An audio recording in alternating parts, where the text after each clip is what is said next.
We'll take a few questions. Go ahead. Thank you. Alexandra Ingersoll, One America News. Do you assess, Mr. Secretary, do you assess what's left of this small boat fleet to be a significant threat or a nuisance to be managed? And then secondly, what is your message to critics who say that the U.S. doesn't have a strategy in this mission? Well, any threat needs to be taken seriously. And just like those 6 attack boats that the chairman mentioned were taken seriously and dealt with before there were any real threat to the American military vessels that they were approaching. And that is, small craft like that are all that Iran has left.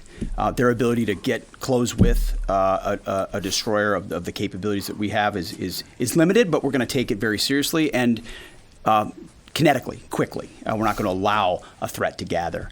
And I can tell you, even from just this morning, the strategy remains laser focused.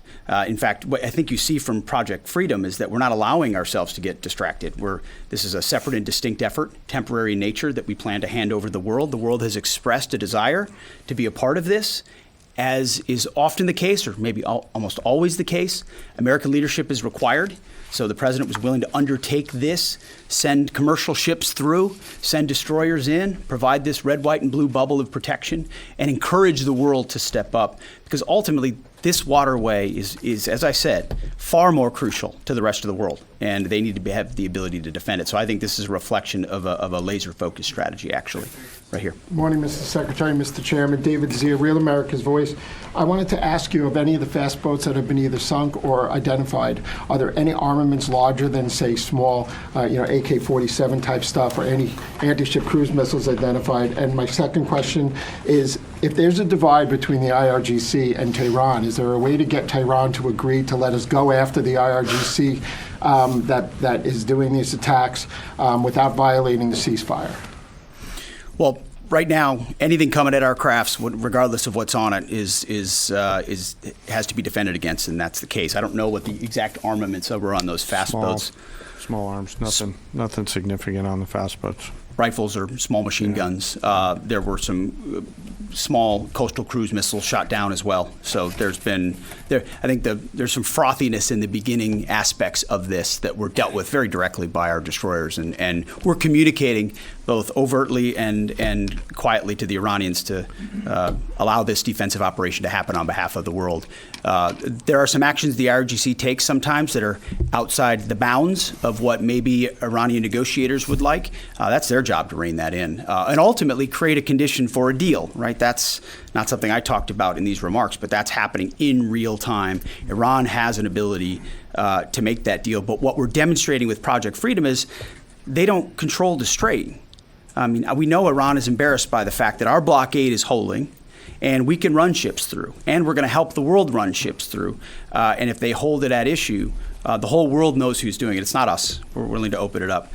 It's Iran, and that creates a dilemma for them. We hope they make a deal.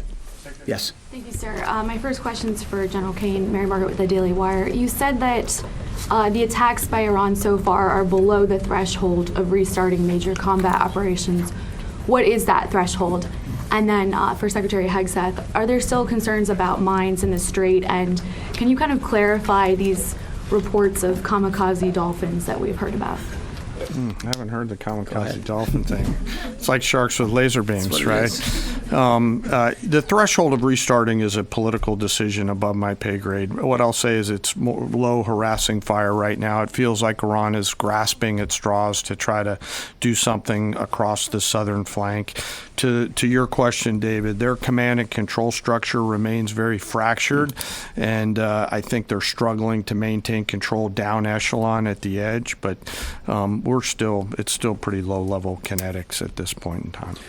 And I can't confirm or deny whether we have kamikaze dolphins, but I can confirm they don't. Ultimately, any follow-on effort, if there are mines identified, would be something that some of our units could undertake or the world could undertake. But right now we know we have a lane of safe passage that commercial shipping can flow through. Thank you, Secretary Hegseth. The last 24 hours or so, Iran's fired at us, we fired at Iran. I'm just going to ask you more directly, is the ceasefire over? No, the ceasefire is not over. Ultimately, this is a separate and distinct project, and we expected there would be some churn at the beginning, which happened. And we said we would defend and defend aggressively, and we absolutely have. Iran knows that. And ultimately, the president's going to make a decision whether anything were to escalate into a violation of a ceasefire. But certainly we would urge Iran to be prudent in the actions that they take to keep that underneath this threshold. This is about the straits. This is about freedom of navigation. This is about international waterways. This is about free flow of commerce, all the things that happened before, and only Iran is contesting. So right now the ceasefire certainly holds, but we're going to be watching very, very closely. Absolutely. Secretary James, go ahead. Mr. Secretary, thank you. General, thank you. I want to first express my gratitude and admiration for the work you do and for everyone involved in our armed forces, and also for the accomplishments of Operation Epic Fury, which I think are too often dismissed too lightly. But those accomplishments don't obscure, I think, a central default that has occurred here, and I would like you both to address it. On the first day of this conflict, President Trump addressed the Iranian people directly and said, when we're finished, take over your government. It'll be yours to take. And then on the seventh day of the conflict, in a Truth Social post, the president said, quote, there will be no deal with Iran except, all caps, exclamation mark, unconditional surrender. What happens to that pledge to the Iranians? And when did the president decide to capitulate on his demand for unconditional surrender? Well, James, I wouldn't.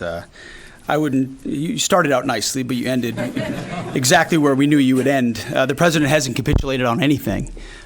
He holds the cards. We maintain the upper hand, and Project Freedom only strengthens that hand.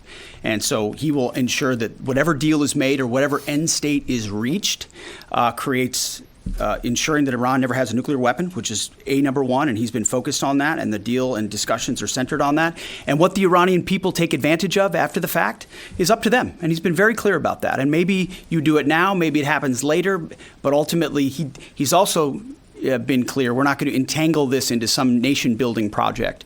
Our objectives are clear. They've been pursued from day one. Hopefully the Iranian people take advantage of that because they're being taken advantage of by this regime. As you know, 45,000 Iranians, innocent Iranians, killed before the outset of this. That's what this government does, kills their own innocent civilians.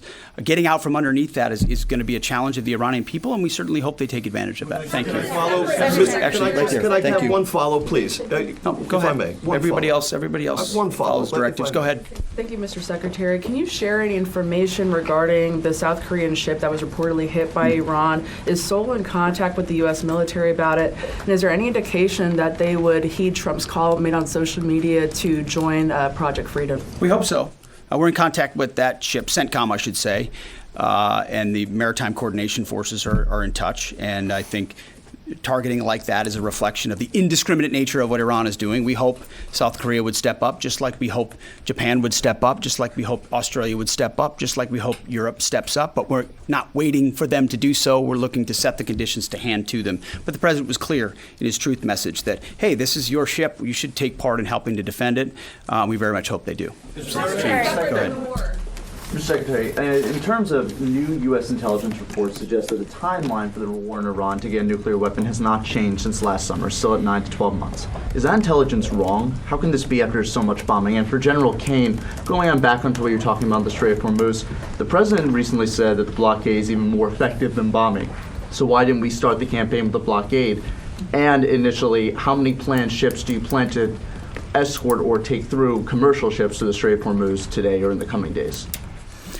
Well, we don't discuss the specifics about intel, and anybody that does shouldn't be, and I can't confirm or deny whether that is indeed correct. Speculation, as far as I'm concerned, coming from you. But ultimately, what Operation Midnight Hammer did in the obliteration of those facilities was set back their program. And then, because of the efforts of that 12-day war, the president was able to recognize that this threat, while they continued to seek nuclear capabilities, their will was still there to seek a nuclear bomb. Ultimately, they were creating a conventional umbrella of so many missiles and so many capabilities that no one would want to challenge them. Think of the North Korea. This is the North Korea strategy. we have so many conventional capabilities, you won't do something about it. And underneath that, we're going to develop more nuclear capabilities. So the will was still there. President Trump had the courage to say we have to dismantle and take on those conventional capabilities while the nuclear facilities are watched 24/7 and overwatched. And we will ensure one way or another, hopefully Iran chooses a deal, that they give up those ambitions, give up those capabilities, and we're able to confirm that every step of the way. So that has been, President Trump's been focused on it. He's set them back like no other president. He ripped up the terrible deal that would have given them a bomb. He took care of it in Midnight Hammer. We're watching it right now, and ultimately feel good about the fact that the end state will ensure that Iran never has a nuclear weapon. Go ahead. Sir, I'll let CENTCOM talk to the number of ships they're going to take through because they're the nearest ones to talking to the commercial shippers, and I don't want to get out in front of them. On the order and sequence around the military objectives, that's a decision the President and the Secretary go get us at, and at the time we were focused on the primary objectives that were in front of us. Thank you.